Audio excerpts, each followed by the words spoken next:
नमस्कार दोस्तों।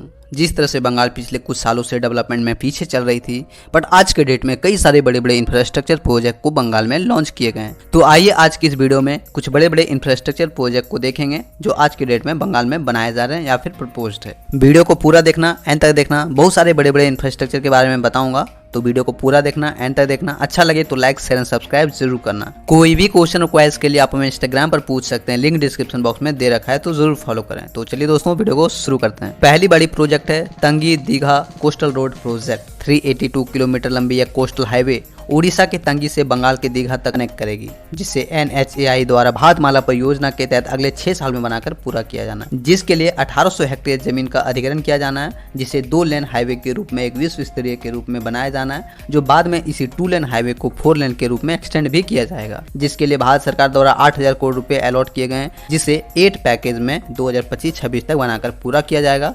ऐसे में देखना होगा कि यह तंगी दीघा कोस्टल रोड प्रोजेक्ट, जिसे एक विश्व स्तरीय 4 लेन के रूप में बनाया जाना है, वो कब तक बनकर तैयार होता है। नेक्स्ट अपकमिंग मेगा प्रोजेक्ट है hyper scale data centre project. Adani enterprises द्वारा बंगाल के सिलिकॉन वैली कहा जाने वाला न्यू टाउन में बनाया जा रहा है डेटा सेंटर पार्क राजाहट एरिया में 52 एकड़ जमीन पर डेटा सेंटर पार्क को बनाया जाना है, जिसके लिए बंगाल गवर्नमेंट द्वारा 99 ईयर्स की लीज पर जमीन अलॉट की गई है, जहां पे टेक्नोलॉजी से रिलेटेड सभी चीजों की प्रोडक्शन होगा और एम्प्लॉयमेंट पोटेंशियल्स को भी जनरेट करेगी। ऐसे में देखना होगा कि कब तक यह hyper scale data centre park को अडानी एंटरप्राइजेस द्वारा इंप्लीमेंट करती है। इसके अलावा भी आज अडानी ग्रुप द्वारा बंगाल में कई सारे बड़े बड़े इंफ्रास्ट्रक्चर प्रोजेक्ट को लॉन्च किए, जो तकरीबन 10,000 करोड़ की इन्वेस्टमेंट होगी, जिसमें ports, data centre, under sea cable, digital innovative centres, warehouse और लॉजिस्टिक पार्क जैसी बड़ी बड़ी चीजों को यहाँ पे 2030 तक इम्प्लीमेंट किया जाना है। ऐसे में देखना होगा कि hyper scale data centre park कब तक बनकर तैयार होती है, साथ ही जितने भी और भी अडानी ग्रुप द्वारा बनाए जा रहे हैं वो कब तक बनकर तैयार होती है। नेक्स्ट अपकमिंग मेगा प्रोजेक्ट है vertical city project. West Bengal हिडको द्वारा प्रपोज किया गया वर्टिकल सिटी न्यू टाउन के राजाहट एरिया के सेंट्रल बिजनेस डिस्ट्रिक्ट में 4 एकड़ जमीन पर विश्व स्तरीय प्रोजेक्ट के रूप में इस वर्टिकल सिटी को बनाया जाना है, जिसे न्यू टाउन की एक लैंडमार्क के रूप में इसे तैयार किया जाना है, जिसमें एक हाईएस्ट ग्रीन बिल्डिंग के रूप में बनाया जाना है, जो कि न्यू टाउन की one of the tallest building भी होगी, जो कि सिंगापुर बिल्डिंग के तर्ज पर इसे ग्रीन बिल्डिंग के रूप में बनाया जाएगा। ऐसे में देखना होगा कि वर्टिकल सिटी जो कि WBHIDCO द्वारा बनाया जा रहा है वो कब तक बनकर तैयार होता है। अगर वर्टिकल सिटी को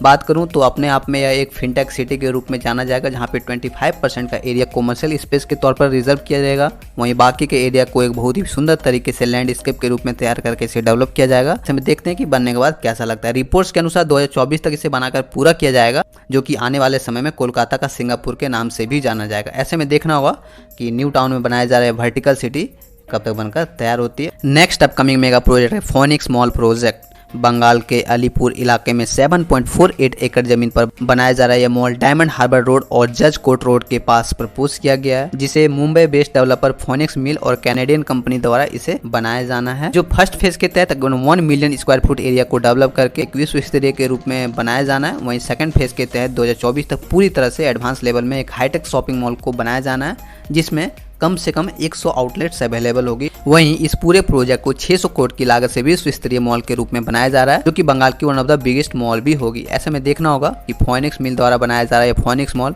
कब तक बनकर तैयार होती है और बनने के बाद यह कैसा लगता है। नेक्स्ट अपकमिंग मेगा प्रोजेक्ट है Kolkata Siliguri expressway project. 675 kilometre लंबी एक्सप्रेसवे बंगाल के 2 डेवलपिंग सिटी कोलकाता और सिलीगुड़ी को कनेक्ट करेगी, जिसके लिए भारत सरकार द्वारा 25,000 करोड़ रुपए अलॉट किए गए, जिसे 4 लेन हाईवे के रूप में इस कॉरिडोर को प्रपोज किया गया। एक बार यह एक्सप्रेसवे बन जाने के बाद कोलकाता से सिलीगुड़ी सिर्फ और सिर्फ 7 से 8 घंटे में पहुंचा जा सकता है, जो फिलहाल तकरीबन 15 से लेकर 18 घंटे तक भी समय लग जाता है। दूसरी तरफ सिलीगुड़ी कोलकाता एक्सप्रेसवे बनती है तो ना सिर्फ आने जाने में समय की बचत होगी, बल्कि ट्रेड में भी काफी योगदान देगी, और आसपास के जितने भी देश है, चाहे नेपाल, भूटान, बांग्लादेश, म्यांमार, ये सभी के लिए एक बहुत ही अच्छे तरीके से ट्रेड कर पाएगी और ये बंगाल की इकोनॉमी को बूस्ट करने में मदद करेगी। ऐसे में देखना होगा कि सेंट्रल गवर्नमेंट द्वारा प्रपोज किया गया कोलकाता सिलीगुड़ी एक्सप्रेसवे, जो कि NHAI द्वारा भारतमाला परियोजना के तहत बनाया जाना, वो कब तक बनकर तैयार होती है। नेक्स्ट अपकमिंग मेगा प्रोजेक्ट है industrial park project. Bengal government द्वारा प्रपोज किया गया इंडस्ट्रियल कॉरिडोर प्रोजेक्ट हल्दिया और दुर्गापुर में अगले 5 साल को एक विश्व स्तरीय के रूप में इंडस्ट्रियल पार्क के रूप में डेवलप किया जाना है, जहाँ पे सभी तरह के टेक्निकल से लेके सभी चीजों की यहाँ पे निर्माण होगी, और इस पूरे इंडस्ट्रियल कॉरिडोर में logistic park, IT hub, commercial building, residential area के रूप में इस टाउनशिप को निर्माण किया जाना और इस पूरे कॉरिडोर को डेवलप करके मैन्युफैक्चरिंग हब के रूप में इसे विकसित किया जाना है, जहाँ पर लोगों को रोजगार मिल सके और रोजगार जनरेट हो सके। ऐसे में देखना होगा हल्दिया और दुर्गापुर एरिया को कब तक पूरी तरह से डेवलप करती। इसके अलावा आज अमृतसर कोलकाता इंडस्ट्रियल कॉरिडोर को भी इसी के अंतर्गत बनाया जा रहा है, जो कि एक डेवलपिंग कॉरिडोर है और अंडर कंस्ट्रक्शन है। ऐसे में देखना होगा बंगाल में जो भी इंडस्ट्रियल कॉरिडोर बनाए जा रहे हैं वो कब तक बनकर तैयार होते हैं, क्योंकि सारे इंडस्ट्रियल कॉरिडोर को एक दूसरे से कनेक्ट किया जाना है। सभी को 2030 से 35 तक एक बहुत ही विश्व स्तरीय के रूप में डेवलप करके लोगों को रोजगार देने का काम किया जाना है। ऐसे में देखना होगा कि सारे इंडस्ट्रियल कॉरिडोर कब तक बनकर तैयार होते हैं। नेक्स्ट अपकमिंग मेगा प्रोजेक्ट है Kalighat skywalk project. South Kolkata के कालीघाट टेम्पल के पास बनाया जा रहा है यह स्काईवॉक कालीघाट रोड को श्यामा प्रसाद मुखर्जी रोड और कालीघाट फायर स्टेशन को कनेक्ट करेगी, जिसकी लेंथ 430 मीटर होगी। वहीं इसकी चौड़ाई 50 मीटर के रूप में इसे बनाया जाएगा, जो कि काफी चौड़ी होगी, जहाँ पे बहुत सारे शॉप्स के आउटलेट्स भी खोले जाएंगे और इसे एक विश्व स्तरीय के रूप में डेवलप किया जाना है, जिसके लिए बंगाल गवर्नमेंट द्वारा 80 करोड़ रुपए अलॉट किए गए और इस 80 करोड़ रुपए में बहुत ही विश्व स्तरीय के रूप में इस कालीघाट स्काईवॉक को बनाया जाना है। ऐसे में देखना होगा कि कब तक बनकर तैयार होता है। इसके अलावा भी आज कोलकाता और पूरे वेस्ट बंगाल में बहुत सारे बड़े बड़े इंफ्रास्ट्रक्चर प्रोजेक्ट्स बनाए जा रहे हैं, जो मैं किसी दूसरे पार्ट में कवर करने की कोशिश करूंगा, जैसे east west metro corridor, ropeway project, waterway transport project, Howrah river front project, new cricket stadium project, Tajpur port, Varanasi Kolkata expressway इत्यादि बहुत ही बड़े बड़े प्रोजेक्ट है, जो मैं दूसरे पार्ट में लाने की कोशिश करूंगा। तो प्लीज़ वीडियो को लाइक करके चैनल को सब्सक्राइब करके बेल आइकन प्रेस कर लें। कोई भी क्वेश्चन क्वायरीज के लिए आप हमें इंस्टाग्राम पर फॉलो कर सकते हैं, लिंक डिस्क्रिप्शन बॉक्स में दे रखा है, तो जरूर फॉलो करें। तो चलिए दोस्तों, मिलते हैं नेक्स्ट पार्ट में। जय हिंद।